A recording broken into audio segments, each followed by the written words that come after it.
Oi, eu sou a Adri Toigo, professora de Educação Física, doutora em Biomecânica pela Universidade de Burgos, na Espanha, e esse é o canal Educação Física com Vinho. Esse é o quarto vídeo da série sobre estratégias e desafios no ensino da Educação Física nos anos iniciais do ensino fundamental. No vídeo anterior, falei sobre o desenvolvimento de uma proposta pedagógica a partir do conhecimento das características dos estudantes. E no vídeo de hoje, vou falar da proposta de ensino para a educação física nos anos iniciais do ensino fundamental.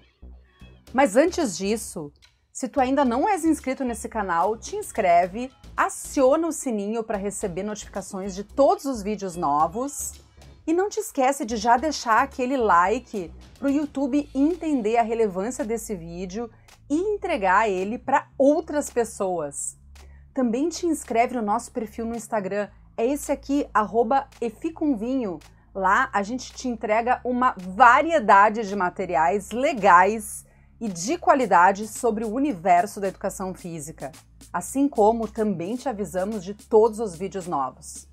Produção, roda a vinheta!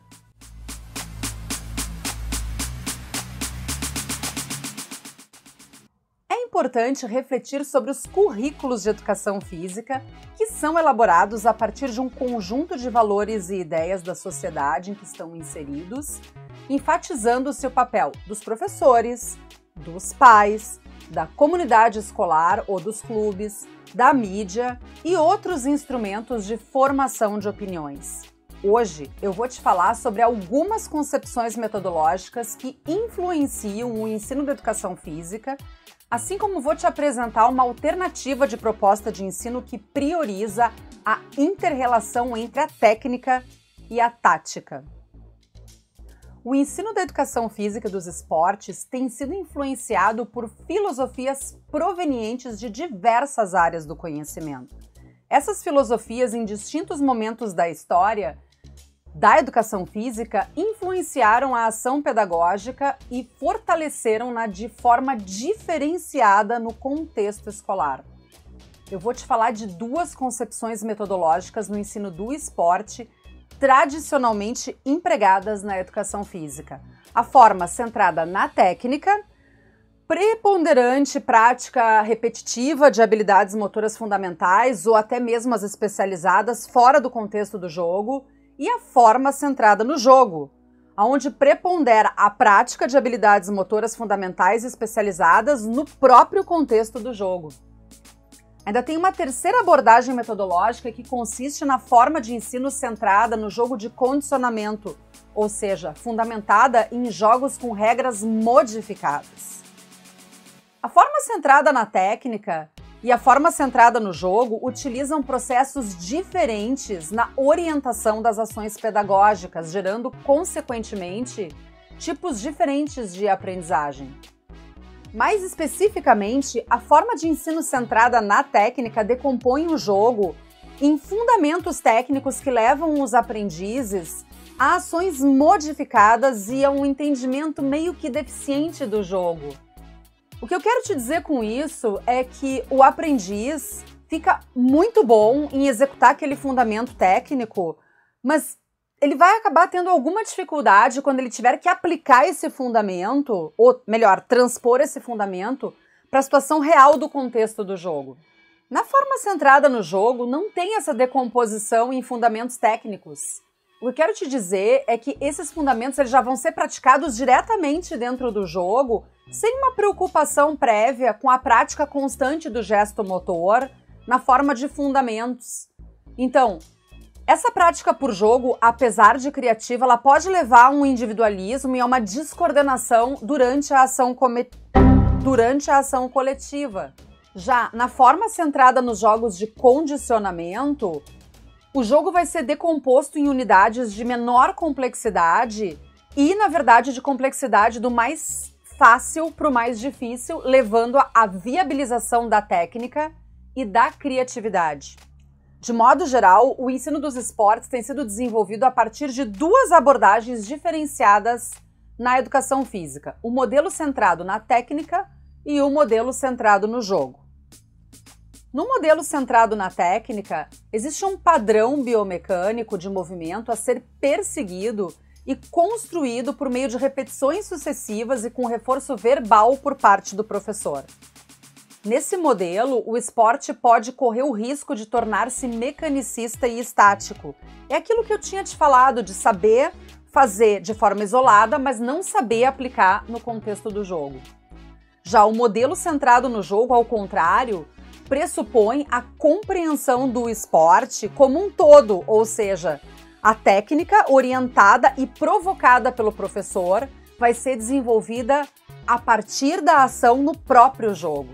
A opção por um ou outro modelo vai estar relacionada à concepção pedagógica, consciente ou não, do professor. Embora se reconheça que o ensino pelo jogo e o ensino pela técnica são propostas metodológicas diferentes, a gente não entende elas como necessariamente antagonistas. A proposta que eu vou te apresentar aqui, e que muito eu usei quando eu dei aula no chão da escola, incorpora os dois modelos de ensino como uma alternativa adequada ao contexto onde ele foi desenvolvido. Então, eu vou te apresentar a proposta que combina o jogo com a técnica. A ênfase no desenvolvimento das habilidades técnicas resulta em jogadores que executam super bem as ações motoras, mas não necessariamente resolvem questões táticas durante o jogo. Ou seja, o indivíduo sabe o que fazer, mas nem sempre quando fazer, ou se naquele momento ele não deve fazer. Por outro lado, a ênfase na instrução pelo jogo pode resultar em alunos que sabem como reagir taticamente, mas não vão ter a habilidade para aplicar o fundamento na hora que ele é necessário. Atualmente o debate nem é mais sobre o uso de uma ou outra forma de ensino, mas como combinar essas duas. As pesquisas têm mostrado que a instrução das habilidades técnicas e tática, bem como a combinação de grupos de habilidades técnicas com a tática, promovem a aprendizagem do indivíduo nas áreas de desenvolvimento de habilidades motoras e também o desenvolvimento cognitivo. Vamos falar um pouquinho sobre a prática das propostas de jogos. Em se tratando do jogo, e eu estou falando aqui do jogo como exercício no qual as crianças desempenham habilidades técnicas e táticas observando um conjunto de regras, o principal objetivo é encorajar todos os participantes a desenvolverem habilidades motoras e conhecimento necessário para participar em esportes e serem indivíduos ativos durante toda a vida, o que vai ser muito bacana porque eles vão levar isso para além da escola. Essa perspectiva ela é fundamentada no desenvolvimento progressivo de habilidades esportivas por meio de uma série de jogos com regras modificadas. Com essa conceitualização, o jogo é alterado para ir ao encontro das necessidades de todos os participantes de acordo com a idade e o nível de habilidade, com o objetivo de garantir o sucesso. Então, a gente vai facilitando o entendimento do jogo para o aluno para progressivamente ir aumentando o grau de complexidade. Nesse contexto, o sucesso não é ganhar a partida, mas obter conquistas pessoais como autossuperação, melhoria das habilidades, maestria, inserção pessoal e várias outras. A concepção teórica da educação física pelo esporte, Sport Education, é centrada nas teorias de jogo nas quais o esporte é visto como uma sofisticada forma de jogo que promove a maturação e a competência dos indivíduos em uma sociedade. O planejamento, na perspectiva da educação pelo esporte, enfatiza a construção de blocos progressivos de jogos em níveis crescentes de complexidade em relação à capacidade e à habilidade dos alunos. Os jogos são trabalhados ao longo do ensino fundamental e médio e as regras vão sendo modificadas para corresponder aos níveis cognitivos, físicos e emocionais do desenvolvimento das crianças. Jogos pré-desportivos, que são preparativos para um esporte com regras oficiais, também podem ser modificados conforme o nível de desenvolvimento do nosso aluno. Os alunos que participam de uma variedade de jogos pré-desportivos mais facilmente se ajustam à demanda de jogos mais difíceis ou mais complexos, ou ainda dos esportes. As regras dos esportes também são modificadas com relação, por exemplo, ao tamanho da área, ao equipamento, ao tempo de jogo, e isso faz com que aumente a participação de todos os alunos. Uma sequência clara de jogos deveria ser organizada por unidades de aumento de complexidade, guiando esses alunos para desempenharem com maestria diferentes jogos que envolvem conceitos fundamentais, habilidades, estratégias táticas e regras.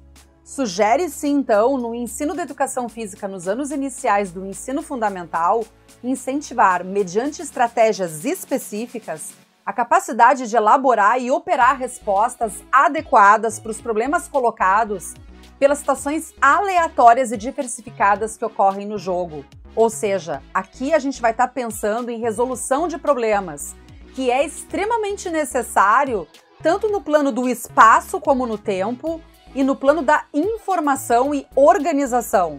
Então, não te esquece, a gente está trabalhando cognição e motricidade.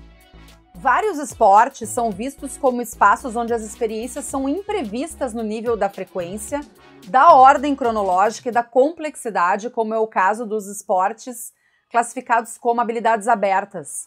O jogador vai ter que responder exigindo uma elevada adaptabilidade, especialmente no que diz respeito à dimensão tático-cognitiva. Portanto, os esportes impõem ao jogador uma atitude tático-estratégica permanente, porque tu nunca sabe o que vai acontecer por parte, por exemplo, do teu oponente. Sugere-se ainda a prática de jogos organizada de forma a propiciar às crianças a plena participação nos mais variados contextos esportivos, desde a mais simples até as formas mais complexas de jogos. Na proposta pedagógica que eu apliquei lá na escola e tô te contando aqui no vídeo, o planejamento dos jogos em consonância com a prática das habilidades motoras fundamentais teve como objetivo o desenvolvimento tático do jogo e a aprendizagem das habilidades motoras fundamentais, tanto na situação real de jogo como na prática massiva dos gestos técnicos. Então, isso se configurou numa combinação, nem só uma coisa, nem só a outra. O planejamento ele pode ser organizado de maneira a incluir formas simplificadas de jogos, por exemplo, o tradicional 2 contra 2, 3 contra 3, ou então jogos pré-desportivos, jogos com regras adaptadas e o próprio esporte. Outra classificação que pode ser considerada pelo professor de educação física é a que categoriza os jogos em jogos de perseguição, jogos de alvo, jogos de rede ou parede e jogos de invasão.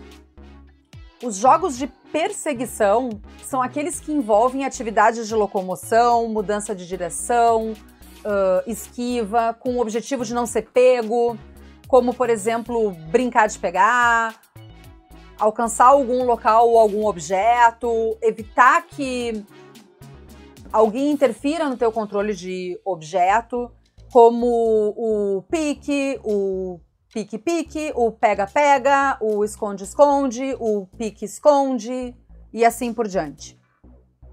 Já os jogos de alvo são aqueles que enfatizam os movimentos de precisão em projetar um objeto numa área delimitada. Formas simples desses jogos envolvem rebater, chutar, arremessar objetos em alvos. Eles tendem a acontecer em contextos mais fechados, enquanto que as outras categorias de jogos são de contextos mais abertos.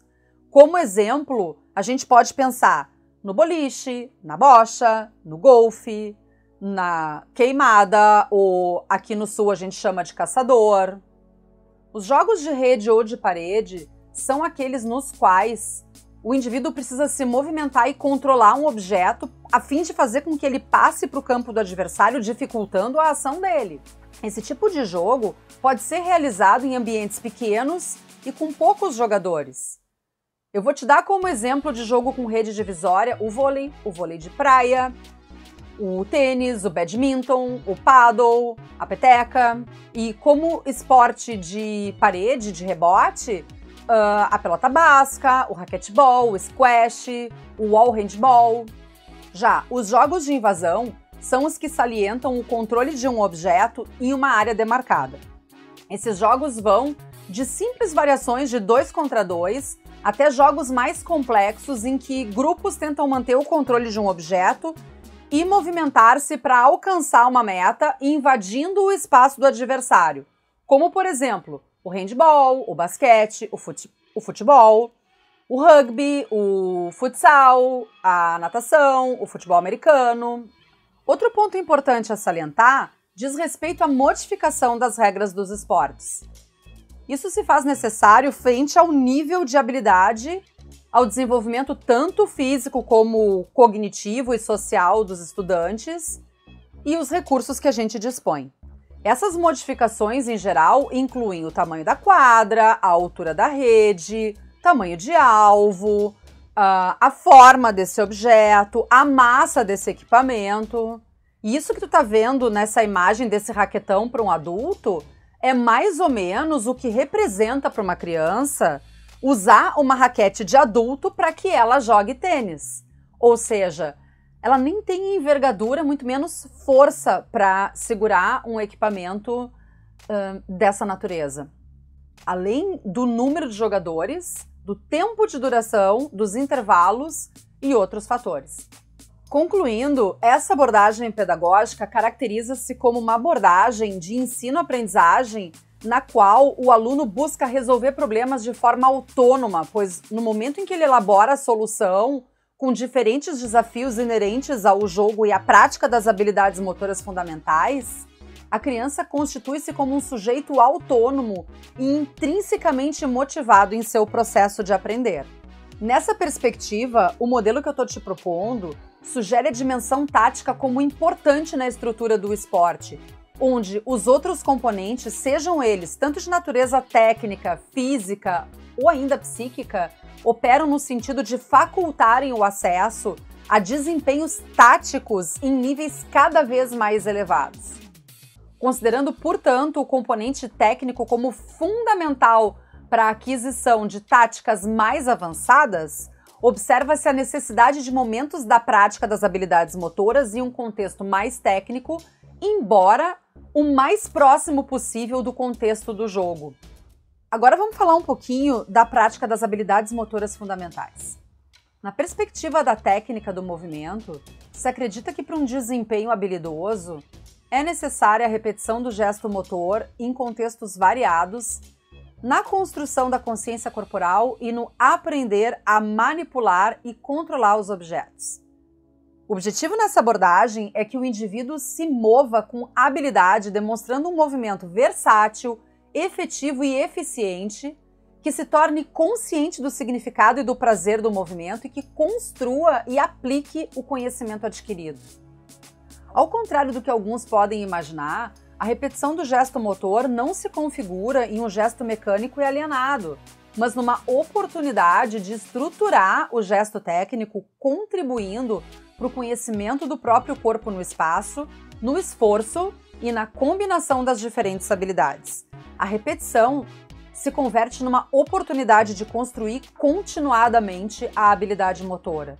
E não tem outro jeito para que isso aconteça que não seja a prática contextualizada e diversificada do gesto motor. Em outras palavras, a atividade deve refletir situações muito parecidas com o jogo. E, de novo, eu insisto na questão da validade ecológica ou na validade de contexto como um dos pilares do desenvolvimento motor. O desenvolvimento das habilidades motoras fundamentais, na perspectiva de uma prática apropriada no nível de desenvolvimento infantil, concretiza-se nessa ação pedagógica em uma prioridade do programa de movimento.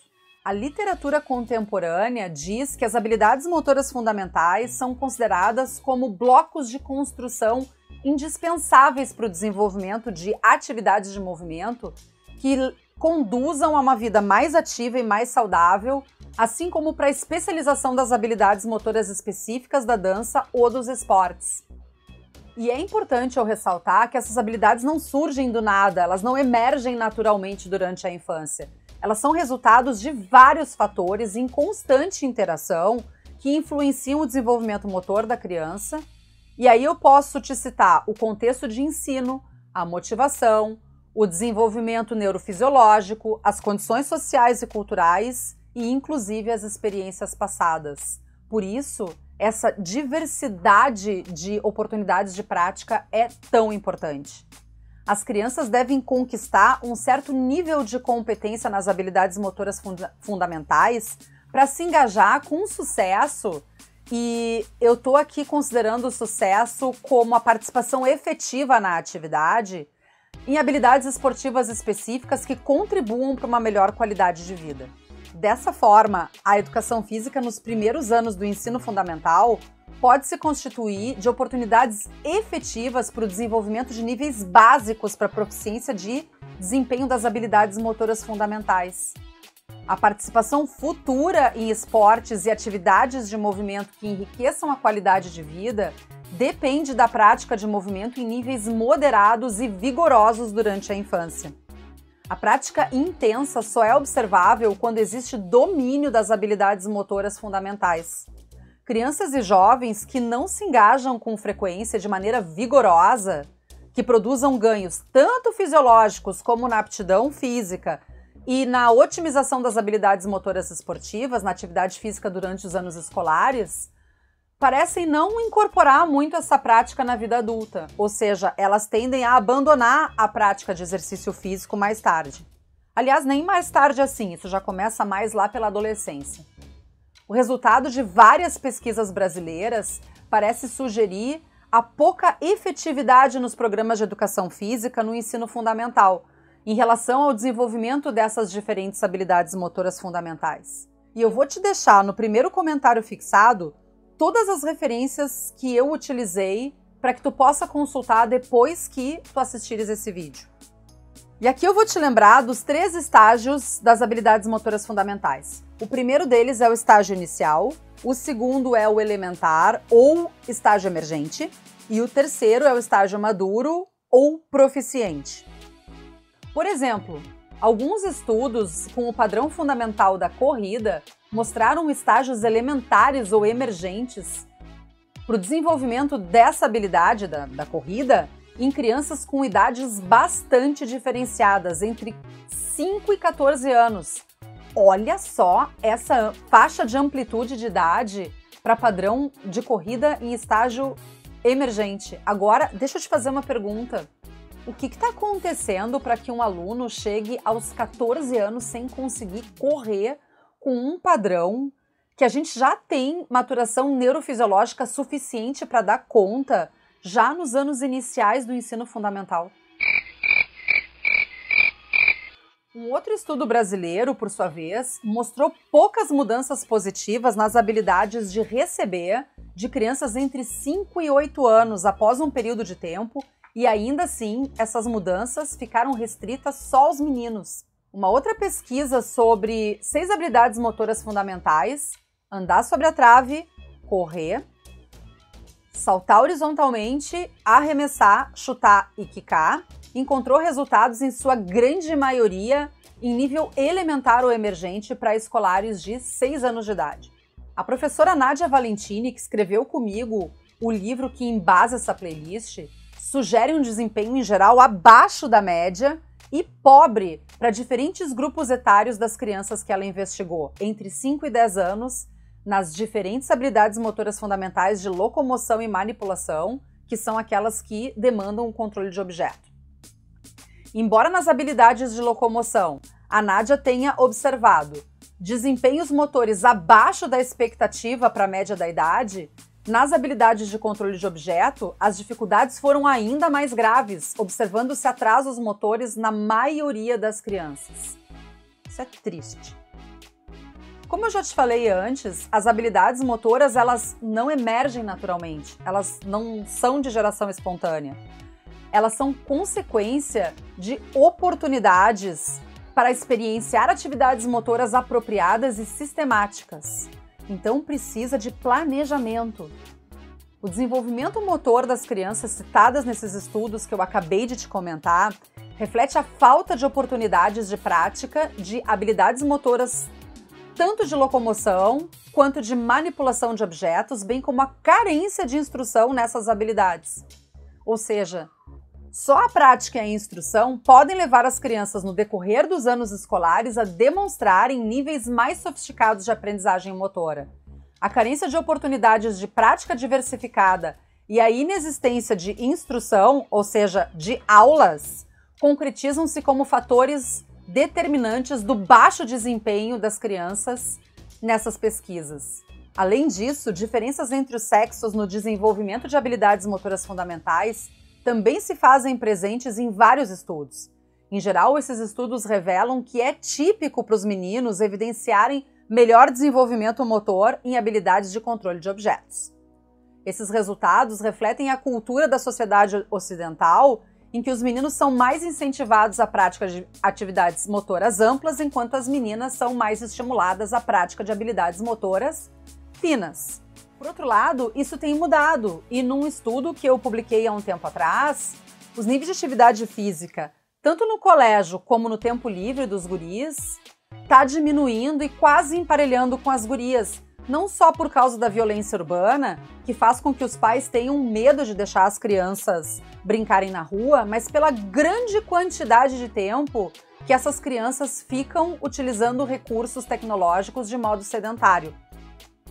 Eu falo isso porque hoje em dia tem formas e formas de usar a tecnologia de modo a aumentar o gasto calórico, como é o caso dos Exer Games. Mas isso seria tema para um outro vídeo, e se for do teu interesse, me diz aqui embaixo nos comentários, porque eu tenho alguns artigos publicados sobre esse assunto e a gente pode falar disso num vídeo futuro. Portanto, conhecer os níveis de desenvolvimento motor e os fatores biológicos, socioculturais e afetivos que influenciam o desenvolvimento das habilidades motoras fundamentais é de extrema importância para a estruturação de programas motores que venham ao encontro das necessidades dos mais variados grupos de estudantes. Esse tópico se propôs a discutir brevemente algumas concepções atuais sobre diferentes posições metodológicas no ensino da educação física no contexto escolar, o ensino pela técnica e o ensino pelo jogo. Essa proposta que eu te apresentei combina essas duas metodologias e não entende elas como antagônicas. Então, unir o jogo com a prática das habilidades motoras fundamentais pode propiciar uma prática efetiva e que leva à construção de padrões de movimento mais avançados, onde a proficiência motora garanta a participação ativa nos jogos e a consequente sofisticação das táticas utilizadas pelos alunos na resolução dos problemas motores. Ainda mais, na nossa perspectiva, é de fundamental importância que o professor conheça diferentes propostas pedagógicas construídas ao longo dos anos no ensino da educação física, optando por aquela que melhor se adequar à necessidade dos alunos, no contexto que ele trabalha, dentro das suas próprias convicções. Porque, para que a educação física evolua como área de conhecimento e tenha importância reconhecida, eu acredito que é necessário o desenvolvimento de novas metodologias por parte dos professores que estão inseridos na prática. Contextos diversificados exigem abordagens metodológicas diversificadas. Para maratonar essa playlist, eu vou te deixar o link aqui em cima. Não esquece de verificar se tu está inscrito nesse canal, ativa o sininho para receber todas as notificações de vídeos novos e se esse conteúdo te ajudou, deixa um like pra gente para que esse vídeo possa chegar para mais pessoas.